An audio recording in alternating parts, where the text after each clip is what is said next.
নানান ঐতিহাসিক এবং দর্শনীয় স্থানের আধার বৃহত্তর ময়মনসিংহের কিশোরগঞ্জ, যেমন ঈসা খাঁর জঙ্গলবাড়ি, শোলাকিয়া ঈদগাহ ময়দান, পাগলা মসজিদ ইত্যাদি।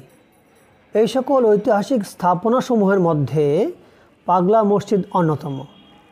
আর পাগলা মসজিদের পর সবচেয়ে আকর্ষণীয় যে স্থাপনাটি রয়েছে সেটি হলো শহীদি মসজিদ।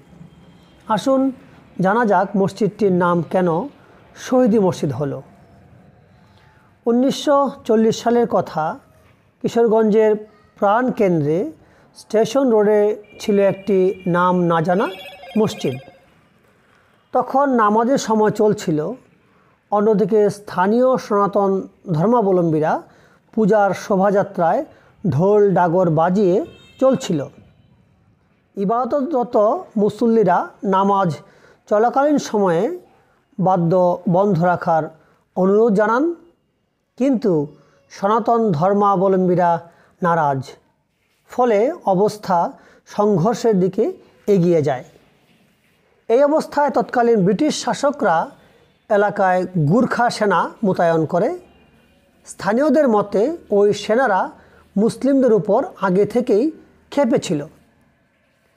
রাত 8টার দিকে মসজিদ ও তার সামনে অবস্থানরত মুসল্লিদের উপর গুর্খা সেনারা নির্বিচারে গুলি চালায়।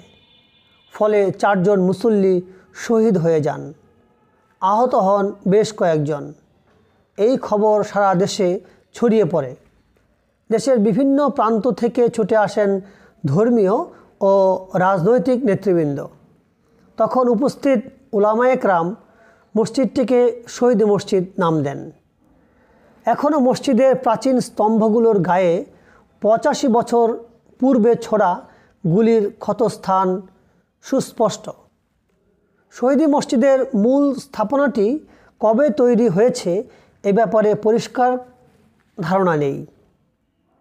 তবে বর্তমান অবকাঠামোটি করে যান ব্রিটিশ বিরোধী আন্দোলনের অন্যতম নেতা মাওলানা আতহার আলী খান রাহিমাহুল্লাহ।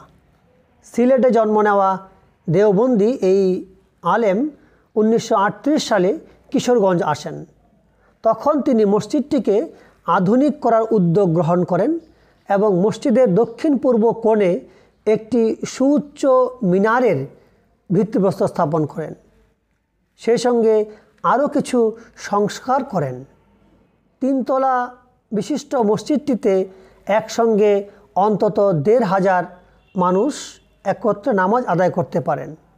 মসজিদে এখন 2টি মেহরাব, একটি মূল মসজিদের মাঝখানে, অপরটি বর্ধিত হওয়ার পর সম্পূর্ণ স্থাপনার মাঝে নির্মাণ করা হয়েছে।